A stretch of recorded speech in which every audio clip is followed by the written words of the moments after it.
Welcome to Civic Waves, and today on the show we are talking about second chances, reentry, public safety, and what it really takes for people to come home after incarceration and to rebuild their lives. My guest today is Kerwin Pittman, the founder and executive director of Recidivism Reduction Education Program Services, also known as RREPS. He is a criminal justice reform advocate, reentry expert, author, and policy leader whose work is rooted in not just research, but also in lived experience. He spent more than 11 years incarcerated, including time in solitary confinement. And since coming home, he's become one of North Carolina's leading voices on reentry and recidivism reduction. Most recently, Kerwin made national history by purchasing a former Wayne Correctional Center in Goldsboro with plans to reform that former prison into reentry and workforce development campus. For people that are coming home from incarceration, and what was once a place of confinement is now being reimagined as a place of restoration, housing, training, healing, and second chances. Thank you for coming to the program. Welcome, Kerwin. Thank you for having me. Now, before we go ahead and get any further, for listeners who may be hearing your name for the first time, tell us a little bit about who you are and what led you to creating RREPS. Yep. So I am somebody who came out of the hood, somebody who came out of impoverished neighborhood, kind of grew up in Southeast Raleigh, down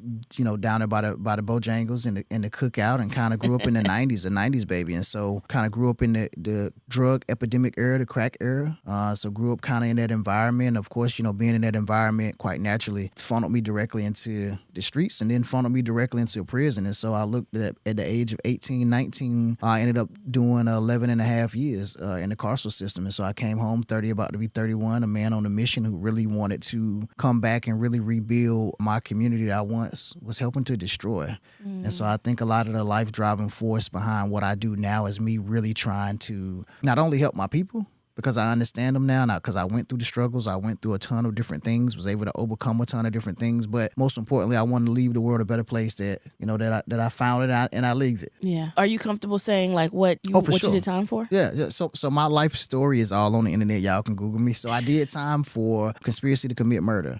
So it was a fight that turned into a shooting. And so you're looking at teenagers kind of doing this gang era fighting. It eventually spilled over into a shooting. And so even though I didn't fire a shot, I ended up doing 11 and a half years in prison for. But the way I look at it was, as fate would have it, this was kind of my path, and my path was kind of already charted. And so I got away with some things. And so I looked at it as karma really catching up with me, and really justice taking its course. And so there I was doing 11 and a half years, a teen, really a baby. So I did an extensive amount of time in solitary confinement. Throughout the course of my incarceration, I did close to 1,000 days total in solitary confinement in different intervals. But my longest stint in solitary confinement was 365 days. So I did a year in a room the size of a small bathroom, 23 in 1. That means 23 hours was spent in that room, 1 hour was spent out of that room, and sometimes that 1 hour had to be at 6 o'clock in the morning. And so I really began to study and read a lot. This is where I lost and found myself. This is where the evolution of Kerwin Pittman really began, in this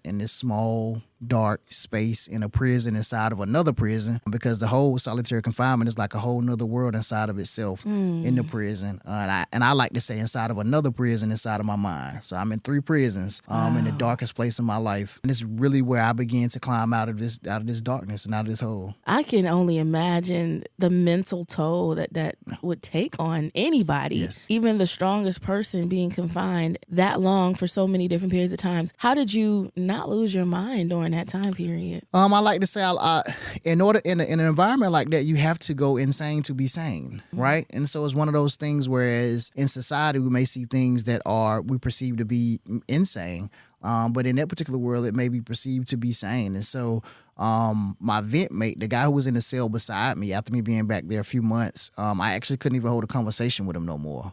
So that's how much it took a mental toll on him. Myself, I'm a visionary, I'm a dreamer, and I used to read a lot. So my escape was me reading. I would read, I would come up with plans, I would think of different things, I would write stuff down. I remember, and I always tell the story, my epiphany moment, my aha moment was after me being in the hole for several months, I was able to get a phone call. And so this was during a time where, cell phones really wasn't a thing. You had the landline. And so I was able to get a phone call with my mother. She was there when I called. She picked up and she started crying. My grandmother was there. She started crying. My brother was there. I talked to him. After about 15 minutes, as I went back to my cell, when I got in this space, I realized that, Kerwin, you are a grown man still making your mama cry. And that just did not sit well with my spirit. Yeah. And so I began to Ain't evolve nothing like from seeing that your point. mama Come cry. on now. Ain't nothing like it. Ain't nothing like Yeah. it. Yep. And so during the time that you were there and as you were getting closer and closer to when you were going to be released, what were your thoughts on what your path would be when you got out? Had you had help or an idea of what you wanted to do? And what was the expectation versus the reality once you got out?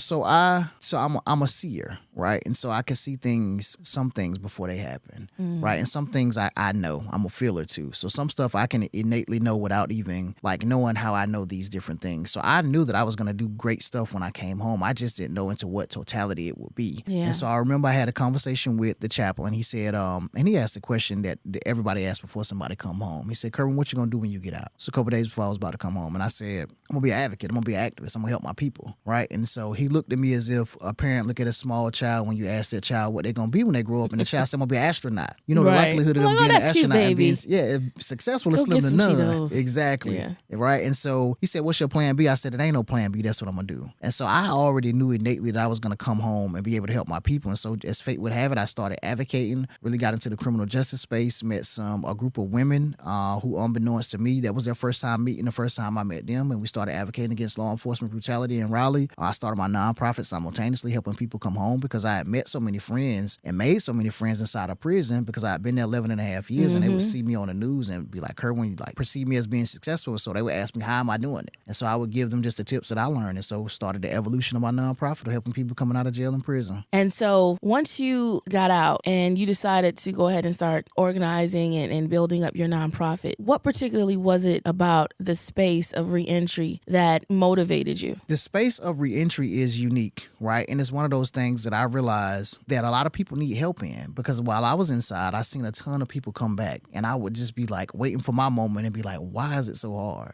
Like, why are so many people coming back? Like, what is going on? What's going on out there in the free world, as we would call it when we was locked up? What's going on in the free world that's making these people come back, right? And so when I came home in my transition, I realized that a lot of people didn't have support. A lot of people didn't have housing. A lot of people didn't have access to employment, economic opportunities because of their records or their past. A lot of people had substance use issues. A lot of people had mental health issues on top of that, mixed with PICS, post-incarceration syndrome from being inside of the carceral system for so long or just being inside of the carceral system, period. I realized that it was a ton of different programs out here that was not addressing these things. And so for me, coming from that lived experience, I knew that I was closest to the problem and I knew I had the best solutions for it. And so that evolved kind of into what we do and what I do today. So tell me a little bit more about what you all do. So REPS, so my organization REPS, REPS, it stands for Recidivism Reduction Educational Program Services, right? It's a long name, so for short, we call it REPS, but we do exactly as the name say. We're reducing recidivism rate across North Carolina through education programs and services. Now, people that are listening who may not know what that word means, recidivism, what does it mean? So recidivism is the rate at which somebody comes back into the carceral system, right? Be it jail or prison, right? So it is that revolving door. So they call this recidivism. So if I get out, kind of reoffend, and now I got to go back into jail, this is part of recidivism. Okay. I'm now part of the recidivism rate. And so the organization is recidivism reduction because we realize the more we can stop people from going back into jail and prison, then we could help these individuals get their life back on track. But most importantly, we could really have true public safety. And we do this through education, programs, and services. Hence the name REPS, Recidivism Reduction, Education Programs and Services. That's awesome. So when somebody gets out and they happen to contact or find your organization, what does that look like? So it looks like a ton of different ways, right? And so I wanted to be versatile in how we were able to reach the people. And so one of the things that we did was I started a call center called the Recidivism Reduction Hotline. And so this Recidivism Reduction Hotline operates Monday through Friday, 9 to 5. And individuals can call in and get reentry resource information from one end of the state to the other. So I'm talking about from Buncombe County, from Yancey, from Watauga, all the way to Hereford. all the way to Camden County, right?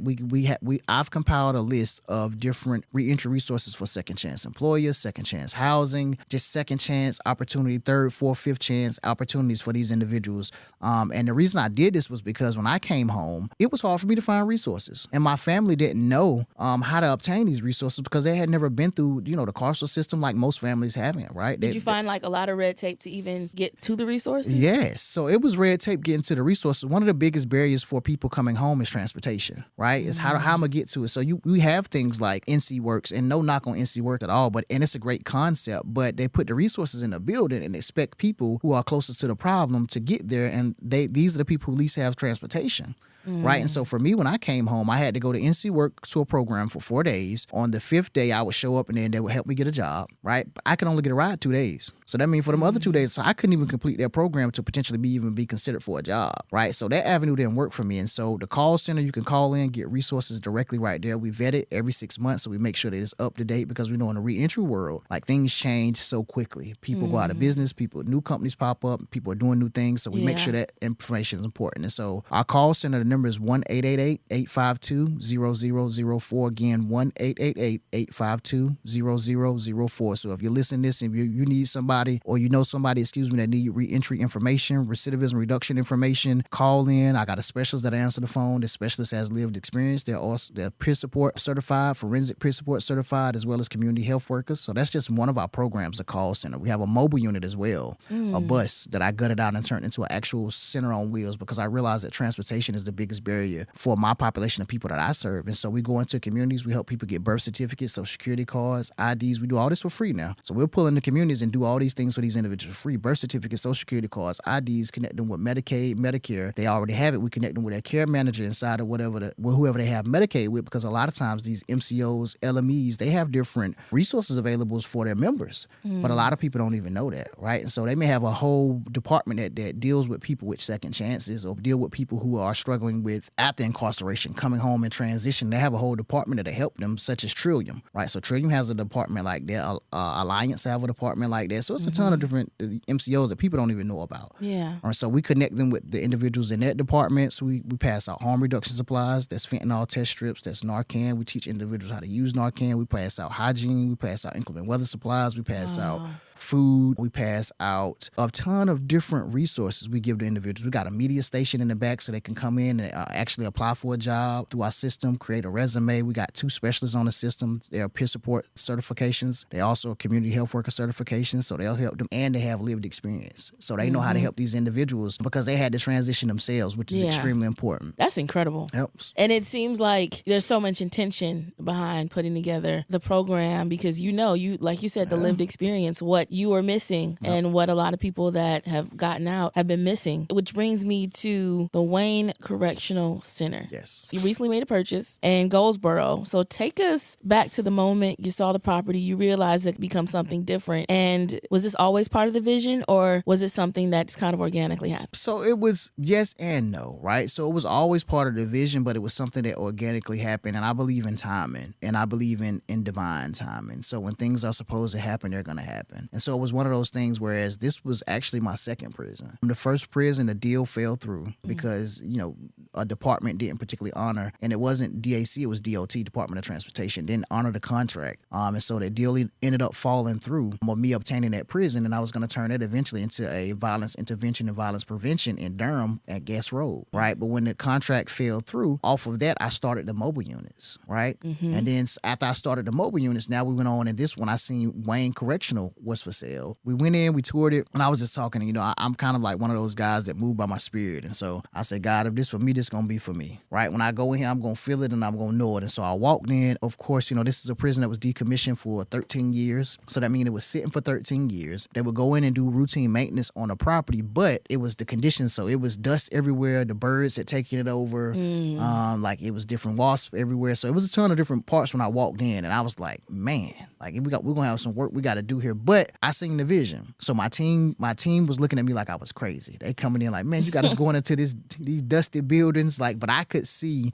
the recidivism reduction campus. I saw the potential. I could see the people moving around in its full state. I could see the people moving around while they were incarcerated. Like, I could see it all. Plain as day as I'm talking to you all now. Like, I could see it right now as I'm talking to you all. And it was one of those things when I walked out of there, I knew, I said, this is for me. This is it. This is the one I'm supposed to have. When you think it might be up and running? So this is a workforce development campus. This is the first of its kind in the country. I'm the first formerly incarcerated person in United States history to do this. So North Carolina is literally the flagship state for this particular model. Wow. And there's other states that are reaching out now to already trying to give me other facilities, other prisons that they're not using to do the same thing in their state. But I want to take my time with North Carolina because this is home.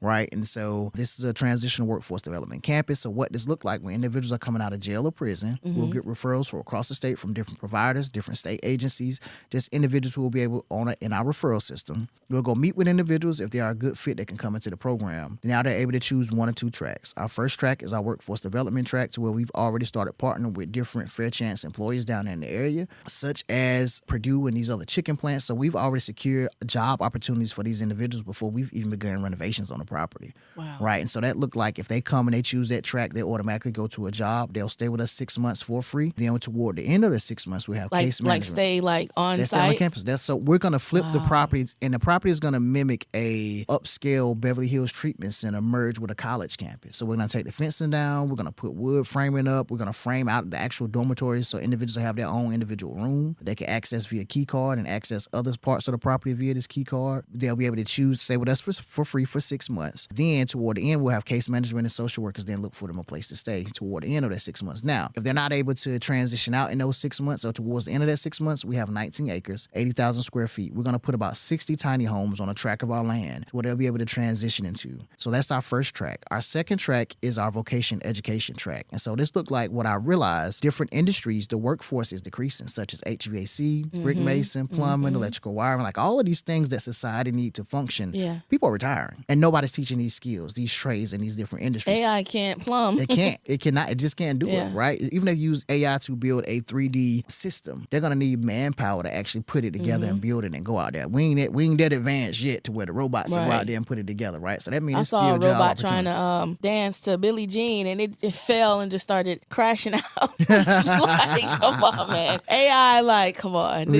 We need actual people. Yeah, there's no way around it. So we're going to train our individuals in these different trade certifications. And so we went one step further and said, okay, what we're going to do is after we get them these certifications, we're going to go ahead on and start partnering with different unions in these different trades, right? And so we can automatically funnel them into a union job. So where they're making $60,000, $70,000, $80,000 a year, where they're not just surviving, they're literally thriving. So that's our two tracks. Our third track is for our opportunity youth. So we don't say at-risk youth no more. For those who are listening, at-risk youth is a negative connotation. So, the word now you're hearing is opportunity youth. So our opportunity youth track consists of us teaching these courtroom diversion youth and youth that just need mentorship, right? They can come to our facility, not stay, but they'll be able to partake in the residence. They'll be able to take, in the education side of things. We're going to teach them CBT, cognitive behavior therapy. That's anger management, thinking for a change, like all of those things, as well as social and emotional learning. And we're going to do this through art, STEM, and we're going to also teach them career pathways. So that means the youth I was opportunity youth. Remember, I grew up in the 90s, so I knew. So if I had a mentor who could really put me on the right path, who could tell me, okay, well, Kerwin, you can make X amount of money in this career pathway, but just take these CBT trainings and let's look on social and emotional learning, because you come out of an environment that is really not conducive to your growth and development, right, in a productive way. So let's teach you these other little skills that you could use and give you a career pathway. I probably wouldn't be here today talking about what I'm doing now. I'd probably be in a Fortune 500 company. And so this is what we're trying to do. We're trying to build these young individuals to really be moguls, to really be independent and really be productive people and give back to society and their communities that they come from. So that is our third track for our opportunity youth. The symbolism of you turning somewhere that was a prison into a place of healing and opportunity is powerful. Anybody that's tuned in right now and listening that wants to somehow help,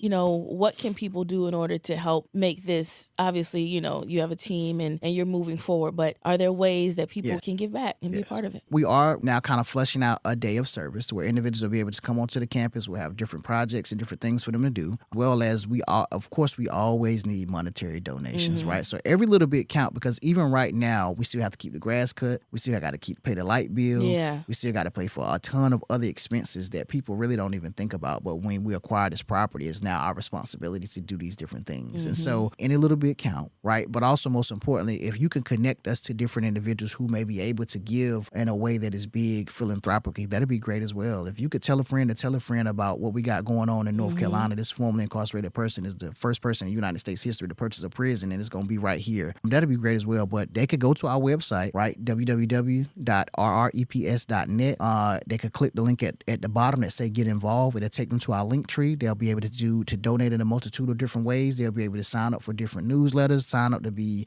kept updated about it. Also, potentially employment opportunities. They'll be able to sign the list for that. They'll be able to sign the list for volunteering. So it's a ton of different things. If you go to our website, www.rreps.net, and then click the link at the bottom that says get involved, it'll take them to the link tree. They'll be able to get involved with us. We need y'all help. We need y'all support. We appreciate you in advance. Absolutely. We have with us Kerwin Pittman, and he's doing incredible, amazing things. And I believe that this is going to be something to help so many people. Do you have a time frame on when you can expect? Yeah, so we're looking at 1.5 to 2 years. Okay. That we'll have it up and running. So as well as I forgot to add, that we're looking at being able to house temporary 200 to 250 individuals every 6 months. So that's 500 individuals a year, not including the tiny homes that we'll have on the other portion of the property as well. And so we'll be able to help a multitude of different people. And that's just the residential side. That ain't even including the educational side and for our Opportunity Youth Track as well. And so we'll be able to help a ton of different people. We have a medical wing on site. So that means when people come in, they'll be able to receive substance use services, behavior health services. We have peer support there. We have clinicians there. We have different physicians there. We have a pharmacist on site. We have a cafeteria on site where we're going to do a food service management program as well as a culinary arts program. So we'll serve 3 meals there as well for the individuals. Like, we're going to have a robust system. It is literally, my brother called it the Walmart of reentry, the Walmart of recidivism reduction.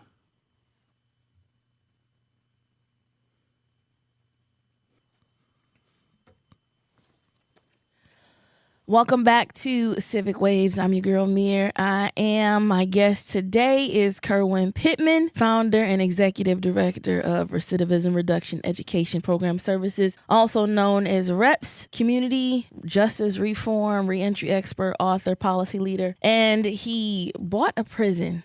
This is the first across the country. Bought a prison and is turning it into a facility to fight recidivism. So thank you for being here. Of course.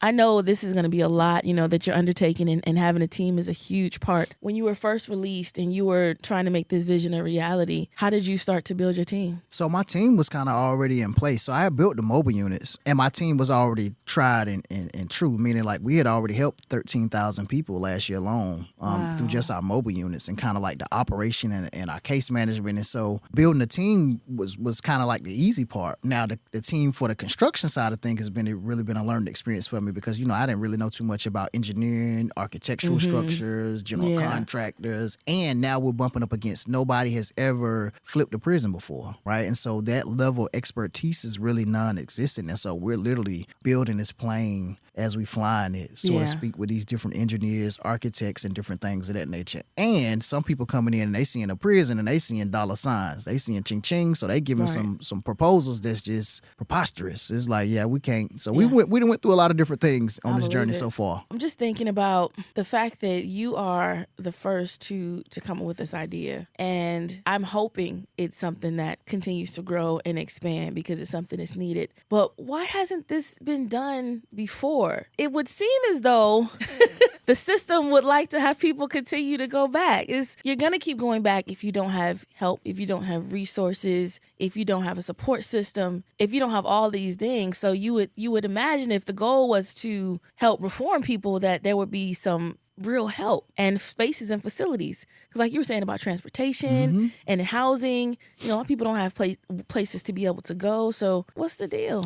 So you would think that it would be a no-brainer, right? 1 + 1 = 2. But as it relates to people getting somebody actually purchasing a prison, so some people have been gifted or leased a prison before, right? So I ain't even really heard of nobody being gifted, but like I've heard of people leasing prisons, right? I heard of corporations buying prisons, tearing them down or refurbishing them and selling them as like apartments and different things of that nature. But nobody has actually took this space and refined it as a space for help. Like they took a space of subjugation and now turned it into a space of liberation, as we say. Right. Nobody's done that. Yeah. Right. And a lot of people inside of prison, this is one of their dreams. And so for a lot of people in prison and who got out of prison, I am like the hood hero to them, because it's like this has been a ton of people's dreams across the country, but nobody has been able to accomplish it. So I'm the first one to be able to accomplish this and now really transform it into something that's going to really be able to stop people from going back inside of a system like that. Why it haven't been done yet? Government. That's all I could think of, right? You know, the system is not going to... Prison is big business.